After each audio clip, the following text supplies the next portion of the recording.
This time, in this video, we are looking at the rebellions under Elizabeth I.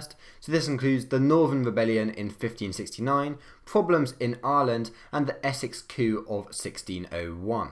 So first of all, we will look at the Northern Rebellion, which took place between 1569 to 1570. So first of all, let's look at the causes. As the Northern Rebellion came out of a desire for a marriage between the Duke of Norfolk and Mary, Queen of Scots. The Duke of Norfolk was the brother-in-law of Westmoreland, and this plan was supported by a group of the more conservative councillors in court, including the Earl of Leicester, who believed it would both secure the gratitude of a future queen and it could persuade Elizabeth to marry the Earl of Leicester. So it was openly opposed, however, by both William Cecil and Elizabeth also forced Norfolk to give up the marital agreements. But when the Duke of Norfolk was summoned to the Tower, the Earls of Northumberland, which was Thomas Percy, and Westmoreland, Charles Neville, were also summoned to court. However, the two instead decided to launch their rebellion. So the rebellion was partly based upon a desire to restore the country to Catholicism, which would be completed by putting Mary on the throne. There were also political motives, though, involved within the rebellion. And under Henry VIII and Thomas Cromwell, power had gradually shifted from regional to royal control, and this had aggravated certain northern nobility, including Northumberland and Westmoreland. So on November the 9th, 1569, the rebels marched upon Durham and they seized the city under the name of the Old Religion. They pulled down the communion table, ripped the Book of Common Prayer and the English Bible, and demanded that the Latin Mass be performed once again. From Durham, the rebels moved towards Branham Moor, but were unable to march towards York due to the large force that had been raised by the Earl of Sussex. So the rebels tried to rally support among other members of the nobility, however many of the northern lords refused to join them in insurrection. For example, the Earl of Cumberland could not be moved, and many of the English nobility rallied around the Queen, which included the Earl of Sussex. Lord Hunsdon was also sent north as well, and Mary was taken to Coventry and placed under more and more security. So the lack of popular support meant that the rebels were only able to besiege the Crown's stronghold at Barnard Castle on the 14th of December. But once the Crown sent forces up north, the Earls were forced to abandon their troops and flee up north. The only battle was fought at Naworth, and this was in February 1570, and Hunsdon defeated a rebel force under the leadership of Northumberland's cousin Lenadecre. Now, the rebel force here was heavily defeated.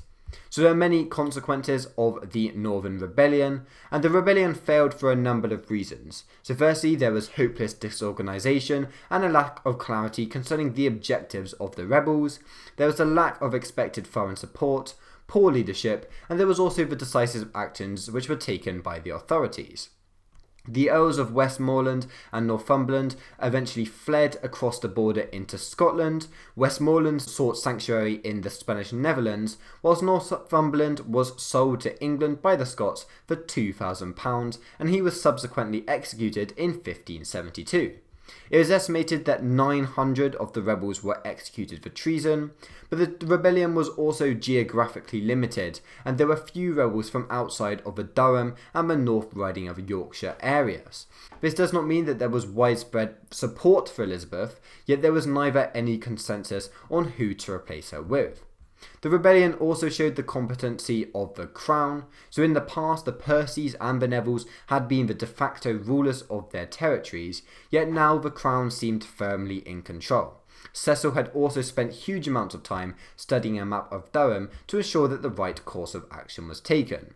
To reinforce the Crown's hold upon the North, the Council of the North was reconstituted in 1572 under the control of the Puritan, the Earl of Huntingdon. But after the Northern Rebellion, the Pope did excommunicate Elizabeth I in 1570, and for the English Catholics, this was bad timing as it came after the Northern Rebellion, and if it was to come before, it may have induced more men to join in. However, it did mean that the English started to fear a foreign invasion. Next, it's time to look at the problems in Ireland. As Ireland had been an official part of the English crown since 1541, yet in reality, English control barely extended beyond the Pale. In the rest of the island, the clans exercised real power based upon local tradition rather than English law. Ireland was always a problem for the English because it was a potential base for foreign powers to launch an invasion upon England. Now this was worse during the reign of Elizabeth I because of Elizabeth's Protestantism. Therefore, Ireland was seen as a problem to national security. So Edward VI had attempted to export the Reformation to Ireland in his reign, and this meant that settlers arrived in Ireland to set up the policy of plantation. And plantation was the idea that English colonists settled upon lands formerly owned by Irish clans to extend English influence. Now it had the alternative effect though of aggravating the Irish clans. Elizabeth attempted to subject Ireland to a policy of Englishness. However, she lacked the ability to impose Protestantism upon a largely Catholic population, mostly Gaelic in language, and whose customary laws severely differed from that of the English. So this meant that in order to keep control, Elizabeth appointed many different Lord Deputies, and this included Sir Henry Sidney in 1565, and this was seen as a stern approach. So in 1569, Sidney attempted to instigate political reforms in Ireland through the Dublin Parliament. But these reforms were met with widespread opposition, and rebellion broke out in the south in 1569, led by the Catholic James Fitzmaurice Fitzgerald. So he asked for support from Spain, and although he was an ineffective leader, this worried the English due to deteriorating relationships with Spain. So this meant that Sidney initiated a brutal campaign of suppression upon Munster, and anybody who resisted was executed. The English were victorious, and whilst the Irish continued guerrilla campaigns for the next 3 years, Fitzmaurice submitted in February 1573. But there was another rebellion in 1579, and this was once again caused by Fitzmaurice, who with the support of the Italians, Spaniards and the Pope. Now, although Fitzmaurice was killed within a few weeks, the rebels gained support from the Earl of Desmond, and these rebels were joined by 600 Italian and Spanish troops. However, the new Lord Deputy, Lord Grey of Wilson, massacred them to a man, so this brutality further soured the conflict between the Irish and the English. English control between 1581 to 1583 was re-established by imprisoning or executing the nobles, burning land and massacring or starving the civilians. But the most serious challenge within Ireland was brought about by Hugh O'Neill, who was the Earl of Tyrone. And Tyrone's army were able to easily defeat the smaller English force at the Battle of the Yellow Ford in August 1598. Now this threatened to dismantle the English control built up by the plantation policy. It also looked as if Tyrone would establish a separate Catholic island and would look towards Spain for support. So this meant that under some desperation, Elizabeth sent the Earl of Essex to Ireland as the Lord Lieutenant. But at the end of March 1599, Essex left for Ireland with an army of 16,000 men. However, within 2 months, he had achieved very little, and Elizabeth had become frustrated. Elizabeth was also annoyed at the fact that Essex had gone against Queen orders and appointed the Earl of Southampton as general to his horse, and he had created knights. So at Elizabeth's instigation, Essex marched north with 4,000 men to confront Tyrone. However, disobeying the Queen's orders, Essex decided to negotiate with Tyrone instead of confronting him. So this meant that his opposition were able to spread rumours of treachery. But after agreeing upon a truce, Essex sailed back to England on the 24th of September. But once again, this was contrary to the Queen's instructions. As soon as the truce ended, the Earl of Tyrone set up camp near Kinsale, which was located to the southwest of Cork. However, Lord Mountjoy had been sent to Ireland in February 1600, and along with Sir George Carew, they had been making great progress. So despite 3,000 Spanish troops landing in Kinsale during September 1601, the English were able to triumph on Christmas Eve in 1601. So this meant that Tyrone retreated back to Ulster before negotiating a peace treaty with Mountjoy in 1603.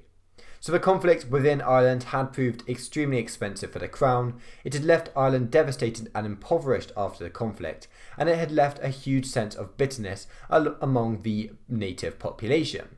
When James I came to the throne, he reverted back to the policy used 70 years earlier, and he entrusted rule in Ireland to the local nobility. So finally, we just need to look at the Essex Rebellion of 1601. So first of all, let's look at the causes of the rebellion. as Essex had come to the court as the stepson of the Earl of Leicester, and he had led a faction that favoured military action within Spain. However, Elizabeth was against the idea of stepping up military action, and Essex found that he was unable to gain seats on the Privy Council. So this meant that Essex became infuriated, and at one point he even had to be refrained from using his sword on the Queen. But in 1599, Elizabeth gave Essex a chance to show his talents in Ireland. However, after he had returned back to England, having disobeyed the Queen's orders, as we just looked at before, the Queen believed that he had colluded with the Earl of Tyrone.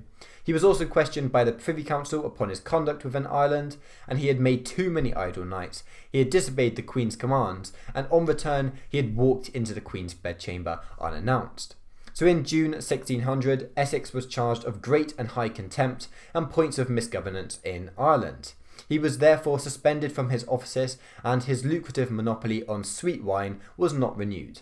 He also lost a potential government position as the Court of Wards, and instead this was given to Robert Cecil. So this meant that by February 1601, Essex was basically bankrupt. So after being disgraced, Essex conceived a plan where he and his followers would be able to seize the guard of the palace at Whitehall and enter into the Queen's presence. He would then be able to demand that his enemies be removed from court. So on the 8th of February 1601, 300 of Essex's supporters gathered at Essex House, where they would attempt to seize strategic places in London, including Whitehall and the Tower. But this rebellion was a miserable failure, so few people actively joined it, and once Essex had reached Ludgate Hill, his supporters began to desert him. So on the 19th of February 1601, Essex and Southampton were tried for treason. Now, while Southampton had been committed to imprisonment for life, Essex was executed on the 25th of February, and others who were executed included Sir Christopher Blount, Sir Henry Cuff, and Sir Charles Danvers. Now, the other conspirators were simply fined instead of executed. So thank you for watching this video, and see you soon. Bye.